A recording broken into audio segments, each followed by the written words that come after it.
इस वीडियो में मैं आपको बताऊंगा भाग विधि से वर्गमूल कैसे ज्ञात किया जाता है। दोस्तों, गुणनखंड विधि से वर्गमूल निकालने वाला वीडियो मैंने बनाया है, मेरे चैनल पे आपको वह मिल जाएगा, आप उसे देख सकते हैं। लेकिन यहाँ पे हम गुणनखंड विधि से न करके भाग विधि से वर्गमूल निकालेंगे। तो भाग विधि से दोस्तों वर्गमूल कैसे निकाला जाता है, यहाँ पे हमने दो एग्जाम्पल लिया है। अगर ये दोनों एग्जाम्पल आप समझ लेते हैं तो किसी भी क्वेश्चन का आप भाग विधि से वर्गमूल निकाल सकते हैं। तो चलिए दोस्तों, पहला क्वेश्चन को हम हल करते हैं। यहाँ पे हमारा दिया है 1156। पहला हमने एग्जाम्पल लिया है 1156। तो 1156 को हम इस तरह से उतार लेते हैं। अब दोस्तों क्या करना रहता है, हमको दो दो संख्याओं का जोड़ा बनाना रहता है। ध्यान देना है, यहाँ पे 4 संख्या है तो इसलिए हम यहाँ पे दो संख्याओं का जोड़ा बना लेंगे। लेकिन यहाँ पे देखिए 5 संख्या, तो इसका जोड़ा हम कैसे बनाएंगे अभी इसको हम समझाने के बाद दोस्तों अभी मैं आपको यह बताऊंगा। तो देखिए दोस्तों, यहाँ पे 1156 है तो इस तरह से हमको कॉलम बनाना है और यहाँ पे हम उसके ऊपर इस तरह से एक लाइन खींच देते हैं। कॉलम हमने बना लिया। अब दोस्तों हमको क्या करना है, यहाँ पे हमारा है 11। हमको कोई ऐसी संख्या लेनी है जिससे उसी संख्या में हम गुणा करें तो 11 आ जाए या तो 11 से कम आए। ध्यान दीजिए कैसे, जैसे मान लीजिए हमने 2 लिया तो हमको 2 में 2 से ही गुणा करना पड़ेगा। देखिए 2 दूना में 4। 3 लिया तो 3 में 3 से ही गुणा करना पड़ेगा, 3 त्रिके 9। यही आपको मैं समझा रहा था। अगर हम दोस्तों देखिए यहाँ पे हम 4 अगर ले रहे हैं तो देखिए 4 चौक को 16। 16 दोस्तों ज़्यादा हो जा रहा है, इसीलिए हम 3 लेंगे। 3 का गुणा हम 3 बार करेंगे। देखिए यहाँ पे हमने लिख लिया 3, और जब हम 3 का गुणा 3 बार करेंगे तब यहाँ पे आएगा हमारा 9। और यहाँ पे हमको लगाना है घटाना का चिन्ह, और इस तरह से हम यहाँ पे एक कॉलम बंद करते हैं। अब हम क्या करेंगे, 11 में से 9 को घटाएंगे। 11 में से दोस्तों 9 को घटाएंगे तो यहाँ पे हमारा बचेगा 2। और दोस्तों यहाँ पे भी 3 है, यहाँ पे भी 3 है, तो एक 3 यहाँ पे हमारा उतर जाएगा। यह आंसर दोस्तों हमारा आ रहा है। अभी आप देखिए आगे 2 बच गया। अब हम क्या करेंगे, 3 और 3 को जोड़ेंगे, यहाँ पे लिखेंगे 6। यहाँ पे दोस्तों थोड़ी सी जगह छोड़ते हैं क्योंकि अभी यहाँ पे हमको कोई संख्या लिखनी है। अब दोस्तों देखिए यहाँ पे 6 है और यहाँ पे 2 है। क्या 6 और 2 में, यहाँ पे 6 बड़ी संख्या है, 2 छोटी संख्या है, तो हम पहाड़ा पढ़ नहीं पाएंगे। ऐसा पहाड़ा पढ़ना है कि 2 से ज़्यादा ना हो, तो ये पॉसिबल नहीं है। तो इसीलिए हम क्या करेंगे, यहाँ पे की जो संख्या है उसको उतारेंगे। अब यहाँ पे दोस्तों क्या होगा, ऐसा नहीं है कि यहाँ पे से 5 उतर जाएगा, नहीं, इसीलिए हमने जोड़ा बनाया। 2 संख्याएं एक साथ उतरती हैं नीचे, तो यहाँ पे हमारा 5 और 6 यानी 56 दोनों एक साथ आएगा। अब दोस्तों यहाँ पे 6 के बगल में हमको कोई ऐसी संख्या लिखनी है, जैसे मान लीजिए अगर हम यहाँ पे 2 लिख रहे हैं तो नीचे 2 से गुणा करने पे ये आ जाए। 3 लिख रहे हैं तो 3 से गुणा करने पे 256 आ जाए। 4 लिख रहे हैं तो 4 से गुणा करने पे 256 आ जाए। अब हमको यही पता करना है कि वो कौन सी संख्या है। तो दोस्तों देखिए, मान लीजिए यहाँ पे 6 है तो हम यहाँ पे 2 लिख लेते हैं, तो 2 से ही गुणा कर लेते हैं। 2 दूना में 4, 2 छक 12, ये 124 आ रहा है। अब यहाँ पे 3 3 रख लेते हैं, 6 और यहाँ पे 3 3, तो 3 त्रिक के 9 और 6 त्रिक 18, 189 आ रहा है। अब हम 4 रख लेते हैं यहाँ पे। अगर हम 4 रखेंगे तो देखिए यहाँ पे 6 है और उसके बगल में हम 4, तो नीचे भी 4 रखेंगे। 4 चौक को 16, 16 को लिख देंगे 6 हासिल, एक 6 चौक को 24 और एक हासिल जोड़ेंगे तो 25। यहाँ पे दोस्तों अगर हम 4 रख रहे हैं तो 256 हमारा मिल जा रहा है, तो यहाँ पे हम रख देंगे 4 और यहाँ पे भी हम रख देंगे 4, और इस तरह से हम बंद कर देंगे एक कॉलम।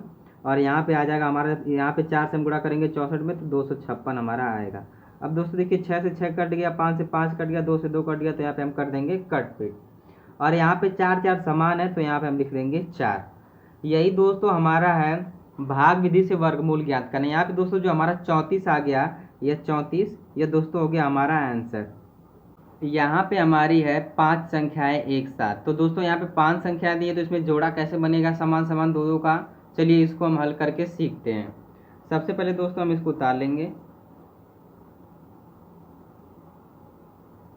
इस तरह से। उसके बाद दोस्तों हम कॉलम बनाते हैं जैसे अभी हमने पिछले सवाल में बनाया है। फिर यहाँ दोस्तों हम 2 2 का जोड़ा बनाते हैं, 2 का जोड़ा यहाँ पे, 2 का जोड़ा यहाँ पे। अब दोस्तों यहाँ पे एक अकेला बच गया ना, तो इसको हम कैसे करेंगे, देखिए यहाँ पे अपने मन से एक आगे इसके 0 बढ़ा लेंगे और इसका जोड़ा हम बना लेंगे। अगर दोस्तों इसके आगे हम 0 बढ़ा लें तो संख्या में कोई फर्क नहीं पड़ेगा। हाँ, पीछे 0 नहीं बढ़ाना है, ठीक है, आगे 0 हम बढ़ा लेते हैं। अब दोस्तों हमको क्या करना है, देखिए यहाँ पे हमारा 1 है, तो हमको कोई ऐसी संख्या खोजनी जिसका हम उसी संख्या से गुणा करें तो 1 आए। तो दोस्तों वैसी संख्या हमारी सिर्फ 1 ही है। देखिए जब 1 का 1 में हम गुणा करेंगे तो 1 1 कम 1, यहाँ पे आएगा 1। अब यहाँ पे इस तरह से हम कॉलम बंद कर देते हैं। अब घटाएंगे, 1 में से 1 घटाएंगे दोस्तों तो आएगा हमारा 0, और यहाँ पे 0 ऑलरेडी है ही। अब क्या करेंगे, 1 1 को जोड़ेंगे, आएगा हमारा 2। यहाँ पे हम जगह छोड़ेंगे क्योंकि अभी हमको कोई संख्या और लेनी है। यहाँ पे 1 1 समान मिल रहा है तो 1 1 यहाँ पे हम उतार देंगे। अब दोस्तों देखिए यहाँ पे 2 है और यहाँ पे 0 है, तो 0 हमारा कोई संख्या नहीं है, समझ, जैसे हमको और संख्याएं लेनी है।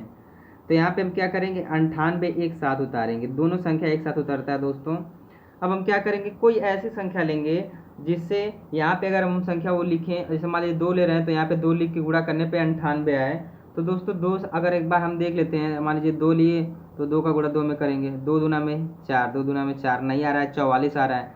3 लेंगे तब भी नहीं आएगा, 4 लेना पड़ेगा दोस्तों। देखिए जब यहाँ पे 4 रखेंगे, 4 का गुणा 4 में करेंगे तो 4 चौक को 16 और 4 दूना 8 और 1 हासिल 9, 96 आएगा दोस्तों। 200 इससे थोड़ा सा कम है लेकिन चलेगा, कोई बात नहीं। यहाँ पे हम लिख लेंगे 4, इससे कम रहना चाहिए दोस्तों, ज़्यादा नहीं होना चाहिए। तो जब 4 यहाँ पे लिखेंगे तो 4 यहाँ पे भी लिखना पड़ेगा, और जब इसमें गुणा करेंगे तो यहाँ पे आएगा हमारा 96। तो घटाएंगे, देखिए 8 में से 6 घटेगा तो 2, 9 से 9 कट जाएगा दोस्तों, तो इसलिए हम 0 लिख लें। आगे 0 लिख रहे हैं उसका कोई मतलब नहीं है। अब क्या करेंगे दोस्तों, इनको जोड़ेंगे, देखिए 4 4 को जोड़ेंगे तो क्या आएगा, 8 आएगा, और यहाँ पे 2 ऑलरेडी है ही। अब यहाँ पे 28 और यहाँ पे 2, यानी कि 2 छोटी संख्या है, 28 बड़ी संख्या है। तो क्या करेंगे, यहाँ पे 81 हम एक साथ उतारेंगे। अब दोस्तों यहाँ पे हो गया हमारा 81 और यहाँ पे हमारा है 28। हमको कोई ऐसी संख्या खोजनी जिससे गुणा करने पे 281 आए। तो हम क्या करेंगे, देखिए हम यहाँ पे 1 रख लेंगे दोस्तों। यहाँ पे जब 1 रख लेंगे हमको देखने में पता चल जा रहा है, देखिए 281 यहाँ पे भी हो गया, 281 यहाँ पे हो गया। कैसे, 1 से जब हम गुणा करेंगे, देखिए 1 1 यहाँ पे रखेंगे तो 1 से गुणा करेंगे। हम यहाँ समझने के लिए दोस्तों आपका गुणा चिन्ह लगा दे रहे हैं, गुणा चिन्ह लगाया नहीं जाता है यहाँ पे। देखिए जब इसमें गुणा करेंगे तो 281 यहाँ पे आएगा, तो 281 हम लिख लेंगे। यहाँ पे घटाना चिन्ह, देखिए 281 पूरा का पूरा मिल गया, यहाँ पे हो गया हमारा कट पे। यहाँ पे दोस्तों 4 4 समान मिल रहा है तो 1 4 यहाँ पे, 1 1 समान मिल रहा है तो 1 यहाँ पे। ये दोस्तों 141 आ गया। अगर दोस्तों आपको उत्तर की जांच करनी है तो देखिए 141 का 141 में गुणा करेंगे तो यही संख्या आएगी, तो आंसर हमारा सही है। यानी कि दोस्तों हमारा आंसर आ गया यहाँ पे 141। यहाँ पे हम लिख सकते हैं हम 141, ये हो गया हमारा आंसर। वीडियो दोस्तों आपको अच्छी लगी हो तो वीडियो को लाइक कर दीजिए, चैनल को सब्सक्राइब कर दीजिए, ताकि ऐसे ही आने वाली वीडियो की नोटिफिकेशन आपके पास सबसे पहले पहुँचे। धन्यवाद दोस्तों। और दोस्तों आपको गुणनखंड विधि से वर्गमूल कैसे निकाला जाता है वो सीखना है तो ये देखिए आपके स्क्रीन पे वीडियो आ रही है, उस पर टैप करिए, उसको देखिए। धन्यवाद।